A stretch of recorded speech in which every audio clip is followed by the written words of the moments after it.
We are so back, baby. It is another offseason full of Indianapolis Colts quarterback rumors.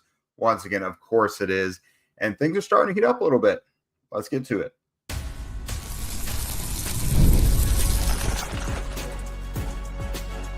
You are Locked On Colts, your daily Indianapolis Colts podcast. Part of the Locked On Podcast Network, your team every day.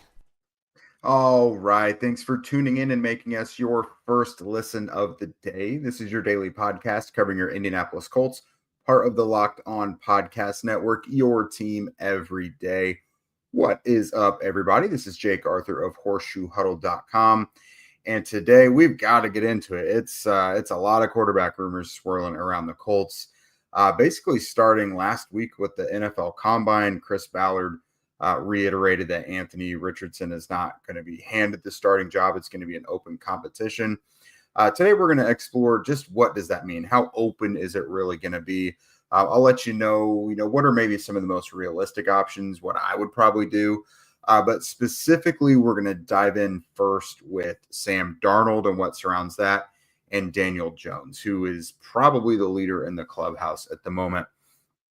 So let's just kind of first introduce this Anthony Richardson situation, why there is a quarterback competition in the first place. So obviously Anthony played 4 games as a rookie, had the season-ending shoulder injury, missed 4 games with injuries last year as well, including a back issue, which was discovered maybe chronic. It's something he's had off and on dating back to like 8th grade. He's healthy now, and by all accounts is going to have a healthy offseason. But that is absolutely noteworthy to say the least. So obviously he got benched for a couple weeks as well. So you've got a thing where you have a quarterback who is injury prone until he proves that he's not.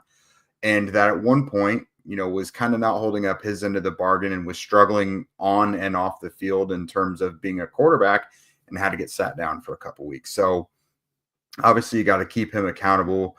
They apparently want to keep that fire going. They're trying to, get him fired up any way they can, it seems, by kind of making these things more public than they certainly used to. So that is why there is going to be a competition. Now, I will say, I do think they want Anthony to succeed. I think they want him to be their starting quarterback in 2025 and moving forward. I think they want this to be a success story, and for this all to just be a big, messy, sloppy start to the career that they hope brings their team a lot of success. But with that, I think what's gotten lost in a lot of this is people are focusing on the quarterback competition part of it, which, of course, that's incredibly noteworthy. But at the end of the day, you need a backup for a guy that has missed a lot of games due to injury. Even if Anthony goes out there and plays lights out when he's on the field, I mean, statistics show over the last couple of years, the guy's going to miss a lot of time. He's had concussion, shoulder, the back injury, the hip thing. So he's had several things that have kept him out of games. Good logic tells you that you're going to need a capable player behind him to help win you games if he misses. So that's led us to the Daniel Jones stuff. So ESPN's Jeremy Fowler came out, I think it was Sunday or Monday, and said that he had multiple conversations with people throughout the week at the Combine. He pointed out specifically Justin Fields, Jacoby Brissett, I think it was Trey Lance, and Daniel Jones as 4 guys who were on the Colts' radar, and that he kept hearing, Daniel Jones was probably at the forefront. And then Rich Eisen the next day came out and said the same thing. He heard multiple people tying Daniel Jones to the Colts. So normally the Colts are pretty tight-lipped with this stuff, but we've seen in the past, Phillip Rivers, poorly kept secret. Carson Wentz, poorly kept secret. So I think there's something to this, and I'll tell you why. So financially, I don't think it's going to cost as much as a lot of people are kind of making it out to be. So Spotrac.com puts Jones' market value at $5.1 million per year. I think that might be a little low just for a guy who just a couple years ago earned a big contract. However, I don't really see it going too much more than 10 to 12 million a year. I think you're looking at the low end is, around $8 million is what Jacoby Brissett signed for per year last time. Trey Lance as well. That was his deal. Obviously, still part of his rookie deal. But then you go up to like Gardner Minshew, $12 million a year with the Raiders. It's probably about the high end of it. So I think you're probably looking anywhere to $8 to $12 million a year for Daniel Jones, for a guy who might win a quarterback competition for you this summer. And if not, is probably going to have to start games and hopefully win them for you at some point. I think that is a reasonable contract. It's not like you're spending like a first or second round pick on the guy. This is an important position with the Colts because they're probably going to have to play. You look at it with Gardner Minshew 2 years ago and Joe Flacco last year. You're going to have to pay decent money for a guy who is most likely going to have to play for you. So Daniel Jones himself is not really a popular option among Colts fans. I do get that, but you're going to have to get somebody. There's a couple guys who are maybe pipe dreams or best case scenarios that I don't know how realistic that is, but more likely than not, you're looking at a Daniel Jones level player to come in and compete with / back up Anthony if Anthony wins the job. To me, this is it seems like a true competition. Daniel Jones is a decent enough option to not be more expensive or threatening to Richardson's job. Like, I think that's if their goal is to kind of, give Anthony a kick in the pants, I think this is the level of signing that kind of does it. It's enough for Anthony to win that job outright. But if he doesn't, I think Shane Steichen could do enough with Daniel Jones to get them by, which you want more than just enough. But the only quarterback you're going to acquire that's going to get you where you want to go into the playoffs and beyond is Anthony. That's where the potential is. So if he's not going to be that guy, then you might as well get someone who is at least going to be capable of maybe just operating the offense at an okay level. Jones, throughout his career, he has kind of true backup numbers. Career 64% passer. He does have only one season of 20-plus touchdown throws, which is kind of concerning. It was his rookie year. Career 6.5 yards per attempt guy, 2,100 rushing yards and 15 touchdowns in his career.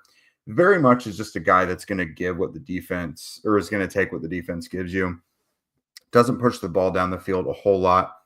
Although I will say the supporting cast he would have here in Indy, I think is better than what he had for a good majority of the time in New York. He had Saquon Barkley, of course, but you've got Jonathan Taylor here. You got a better offensive line than he had in New York, and you've got better skill position guys on the outside. Josh Downs, Michael Pittman Jr., Alec Pierce. If A.D. Mitchell can do anything, we know the Colts are going to look pretty hard at upgrading the tight end room this year as well. So he may be capable of doing a little bit more than he did in New York. Again, the coaching and the supporting cast might be a little bit better than what he had in New York.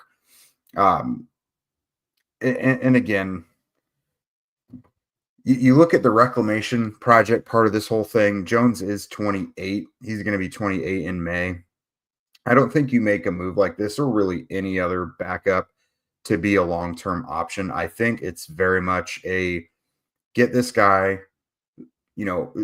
has maybe some high upside to operate the offense, but he's going to be the person that lets you know whether Anthony is the answer or not. And if Anthony is not, doesn't win the competition this year, then this guy can at least hand the ball up to Jonathan Taylor, take what the defense gives him. Maybe you get into the playoffs. I think that's kind of realistically what the Colts are looking for here. And again, I think just about any name we throw out there is going to be unpopular, but that's because it's just not a great crop of free agents. It's not really a great crop of draft, the quarterbacks in the draft. It's obviously not last year when you had a half dozen guys go in the first round, but it is what it is. I think Daniel Jones is not the worst option out there for the Colts. But we're going to move on here in a moment and talk about the Sam Darnold of it all.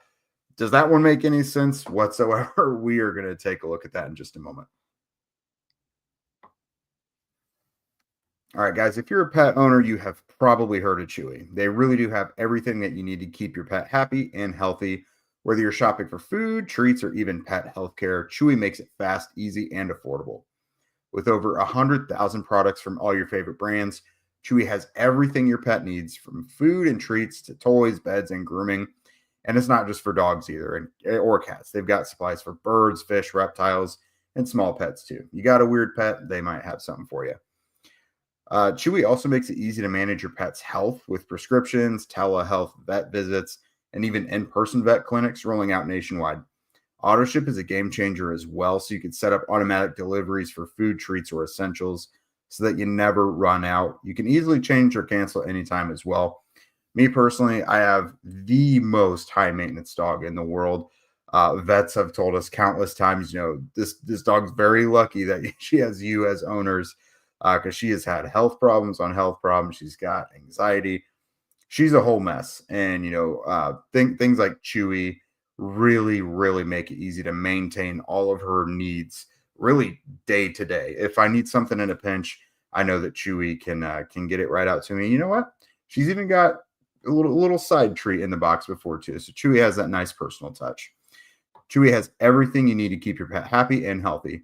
Right now, you can save $20 on your first order and get free shipping by going to chewy.com or clicking the link in the description. Save $20 on your first order with free shipping by clicking the link in the description.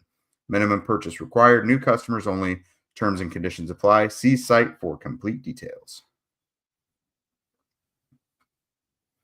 All right, guys. So outside of Daniel Jones, the other quarterback that is garnering the most buzz when it comes to the Colts is Vikings free agent and reigning Pro Bowler Sam Darnold. So this one to me makes very little sense. The age isn't the problem on this one. He's going to be 28, so it's not like he's 38 or 39. So he's not coming to the retirement home like we've seen other guys. But Sam Darnold is very much a guy who was like eligible for the franchise tag. Now, obviously, Minnesota didn't tag him, but he's someone who might command a multi-year deal, 2 or 3 years. And as far as per year, you're looking at like $35 million per year minimum, maybe 40. If you do that, if the Colts bring in a Sam Darnold, you're completely pulling the ripcord on the Anthony Richardson thing. You don't pay a guy like that much money to come in and compete. You cannot pay a backup $35-40 million. That is absolutely insane. You just can't do that. So obviously, if you sign Sam Darnold, he is your starter. There is no competition to it. Anthony Richardson starts if Darnold goes down and gets hurt. Now, is that realistic? Should the Colts do that whatsoever? You're obviously gambling on the fact that, what he just did in Minnesota was a sign of things to come and that he's really turned his career around. Because obviously he was a top pick by the Jets, I think 2018, I think it was, came in with Quentin Nelson. Back with the Jets, flamed out there. Didn't do all that well with the Panthers, but the Jets and Panthers were both really messy franchises at the time. But he got some stability with Kevin O'Connell and Josh McCown and Udinski there in Minnesota and really found his footing. He passed for over 66%, had 4,500 total yards from scrimmage, 36 total touchdowns, did have 16 turnovers, which has kind of been a thing for him throughout his career. But I will say, I think the price of Sam Darnold has caused people to really rip him apart a bit. And I don't think that's necessary. Like, I think he's still going to be a decent player. Like, the numbers he put up, not everybody can do that. I think he does have to be in a good situation with a Kevin O'Connell or some sort of supporting coaching cast like that. So he's not just going to go like anywhere and succeed. But, I think it is very risky to roll the dice on that one season, that one Pro Bowl season, and say, all right, this is going to be our guy for the next 3, 4, 5 years. I don't think the Colts should do that at all. And again, I like Sam Darnold. I think he's a great story. I'm going to root for him wherever he goes and hope he has a great rest of his career and that this is kind of like a Geno Smith thing. But I just don't think that should be the case with the Colts. And I'm sure you guys agree as well. There's just, I don't know, the national narrative around this recently is Daniel Jeremiah, which is a guy I really, really like, but he put out a tweet, I think yesterday, that got a lot of people talking.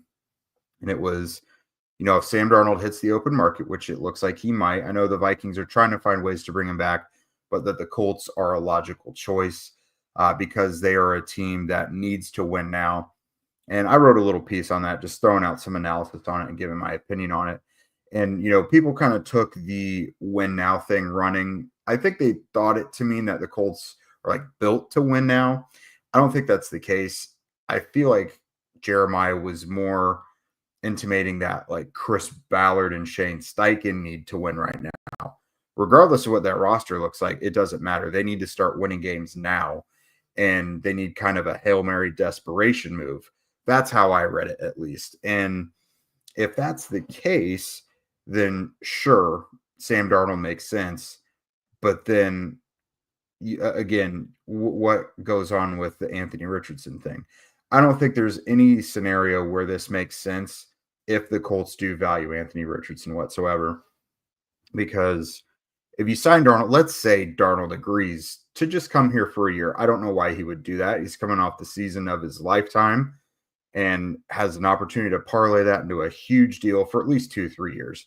But let's say it's just 1 year. So now you're kicking Richardson to the bench for a year now, already stunting the development that happened last year. I just don't think that makes any sense whatsoever.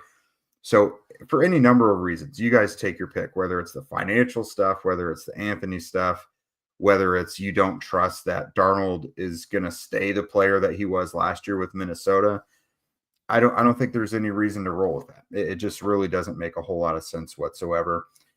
So coming up in a moment, guys, we're going to talk about some of the moves that maybe do make a little bit of sense, what I would maybe do, some realistic options, and I'd love for you guys to drop in yours as well.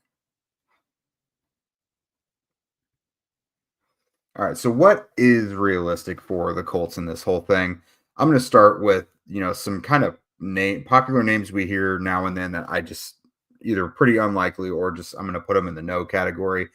So obviously by now, Sam Darnold, you could put that in no or unlikely. Russell Wilson, kind of the same situation. Not going to be as expensive as Sam Darnold, but I think Russell is still in a position in the league where he has a couple different places he could go to not necessarily have to compete for the starting job at the level he would with the Colts. Because the Colts, again, they want Anthony Richardson to win this thing. Whoever comes in, they're going to have an uphill battle to dethrone Richardson.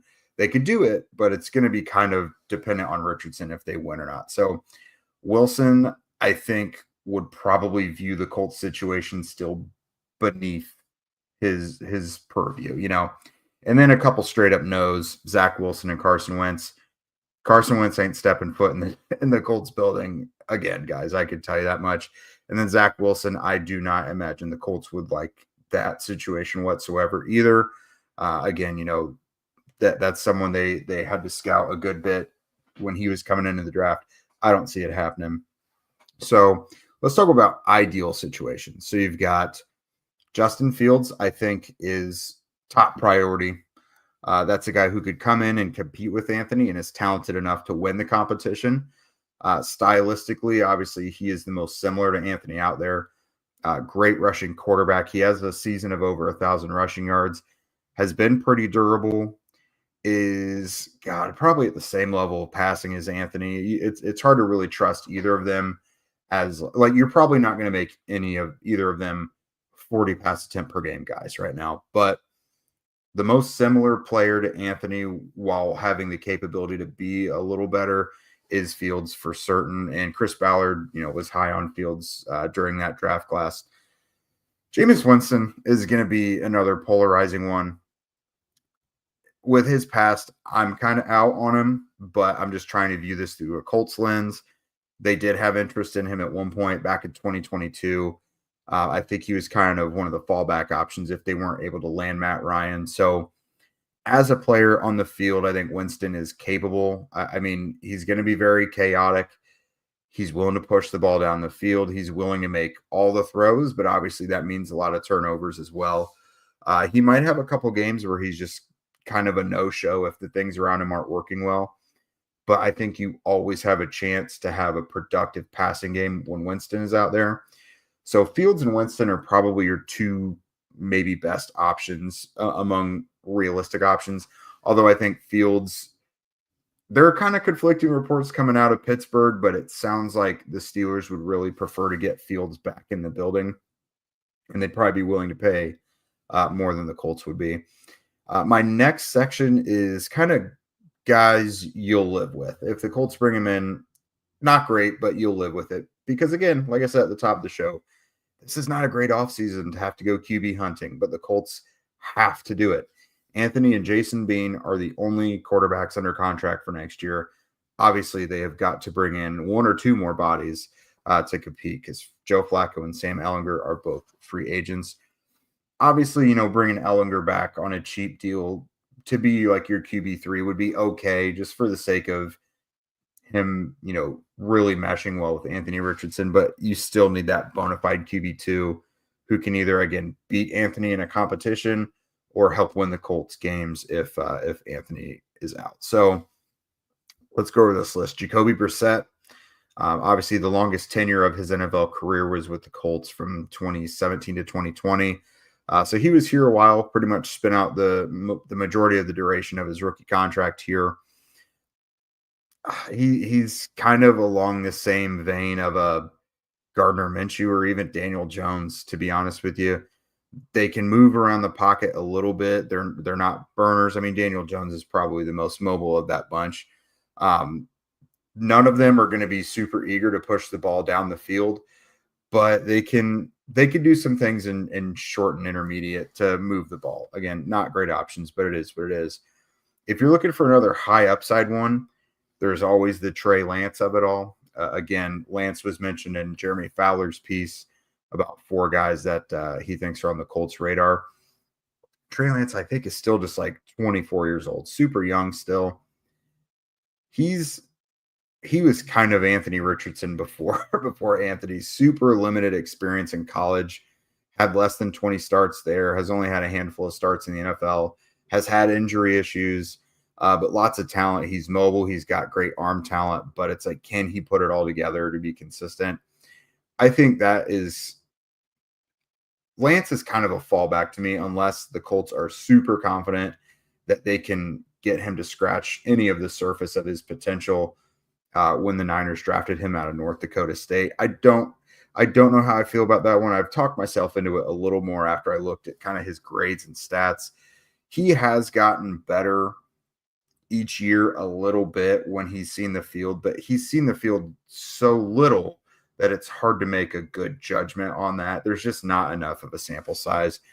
Mac Jones, which I'm not gonna lie, I would kind of hate that. There's just not much about Mac Jones in that situation that I love. He flamed out in New England. He did not look good last year with the Jags.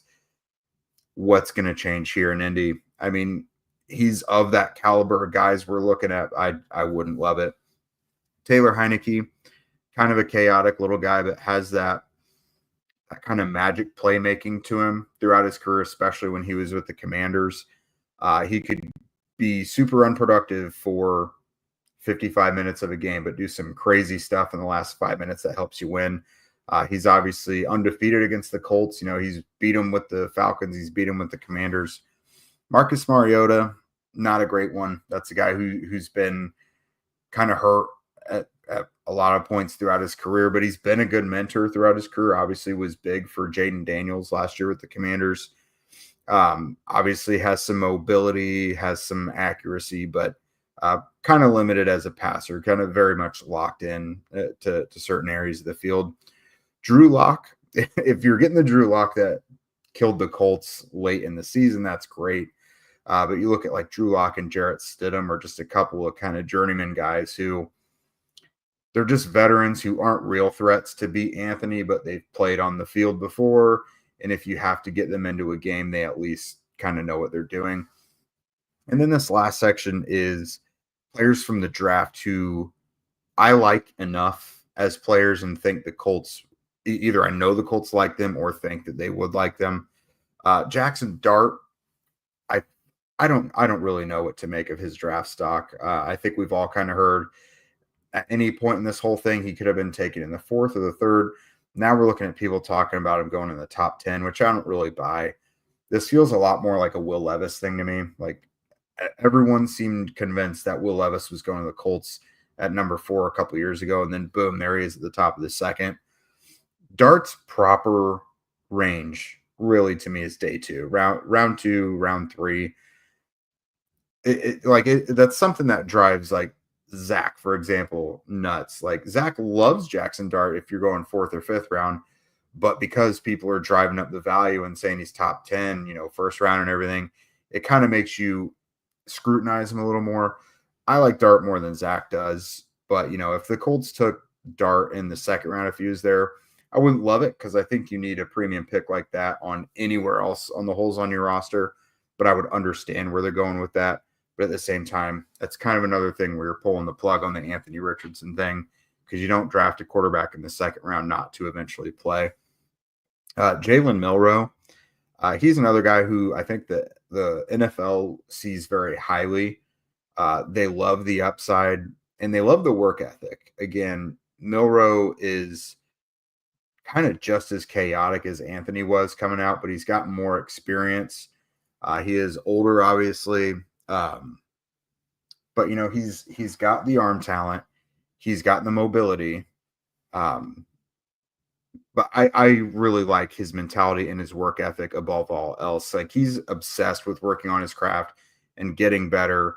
And he's like the true definition of someone who's trying to get 1% better every day, as corny as that is. Will Howard, I know had a really kind of shaky combine, but I mean, on the field, I think he can move around a bit. He has a decent arm. It is what it is. Brady Cook from Missouri is another guy. Athletic, decent arm. I could see the Colts liking him there. So you guys let me know what you think. Looks like the comments are kind of popping off. If you're watching this after it goes live, drop your comments in there. Spotify, Apple, you could do it all there as well. Again, thank you guys for making us your first listen of the day. Now, for your second listen, go check out the Locked On NFL Draft podcast with Damian Parson and Keith Sanchez. Now that the season's over, get the latest draft rankings, rumors, and news every day. Find the Locked On NFL Draft podcast on YouTube or wherever you listen to podcasts. If you guys want to become a Locked On Colts insider and chat with us directly and get the inside scoop, follow the link in our show notes. If you don't already, follow at Locked On Colts, at Jake Arthur NFL, and at Zach Hicks 2 on Twitter. We're also on TikTok and Instagram, and please subscribe on YouTube and wherever you listen to podcasts. We would love your ratings and reviews as well. And with that, we will see you guys tomorrow.